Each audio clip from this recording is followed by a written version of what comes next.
अभी पूरे देश में कहीं भी चले जाइए, यू किसी का भी नाम ले लीजिए कसाब, देश में लगभग सब जानते हैं, या खाली फोटो दिखा दीजिए सब पहचानेंगे। अभी यहाँ पर मुंबई में बैठे हैं हम, सडनली ड्रॉप करता हूँ ये क्वेश्चन, कसाब को किसने पकड़ा? People start drawing blank.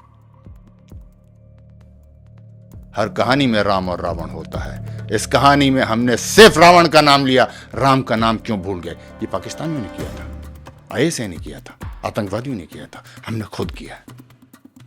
अब याद कीजिए आप पिछले अबाउट 10-15 ईयर जो भी आपको याद है, जितने भी मेजर टेररिस्ट अटैक दुनिया में हुए, फिदाइन अटैक, 9/11 हुए, पेरिस अटैक हुए, जो भी कुछ भी आपको याद आ रहा है, just go through them and do you remember that किसी भी स्पेशल फोर्सेस, चाहे वो कहीं भी दुनिया का कोई भी एलिट कमांडो हो, किसी ने जिंदा फिदाइन पकड़ा है? देश के साधारण बीट कांस्टेबल ने पकड़ा है भाई। उस आदमी का नाम तुकाराम ओम्बले था। Should not we have gone around the world beating our chest with pride that this is what an ordinary Bharatiya is and build a better perception of an ordinary Bharatiya and Bharat? Why did we lose this opportunity? कौन सी complex में रह रहे हैं हम लोग? मैं एक कंपैरिजन देता हूं आपको, Kasab and Tukaram Omble.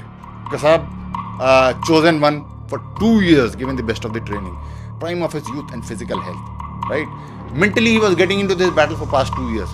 Physically he was into this battle for past many hours, since the time he shot the first bullet on CSMT railway station. Who is Tukaram Ombole? Older than Kasab's father, had a bit of punch, not in the best of physical health.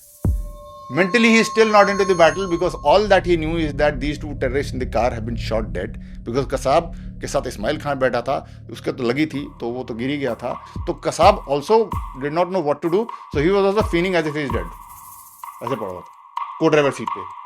तो Tukaram Ombole was moving ahead with the belief that I got to simply open the door of the car and pick up a dead body. He was not meant into the mindset that I'm going to have a battle there. ऐसा होता तो डंडा लेके थोड़े आगे बढ़ता। So only when he opens the door and Kasab, who was lying like this, he picks up the gun and puts into his छाती पर लगा देता है and starts firing. That Tukaram knows I am into a battle. Now Kasab is sitting on the co-driver seat firmly, नीचे बैठा हुआ है, holding the gun from where it's supposed to be held in the pistol grip and the butt grip. Tukaram Ombole, bullets getting pumped into him, holding the weapon from the barrel. It must be red hot, let me tell you. And simple physics कहता है दो आदमी खींचतान कर रहे हैं तो नीचे वाला बंदा एडवांटेज में होता है, वो ऊपर बैठा है। With all this disparity, Tukaram Ombole manages to snatch the weapon from him. That is what is the power of an ordinary भारतीय। बोध करो इस बात का, ये शक्ति है असाधारण भारतीय की।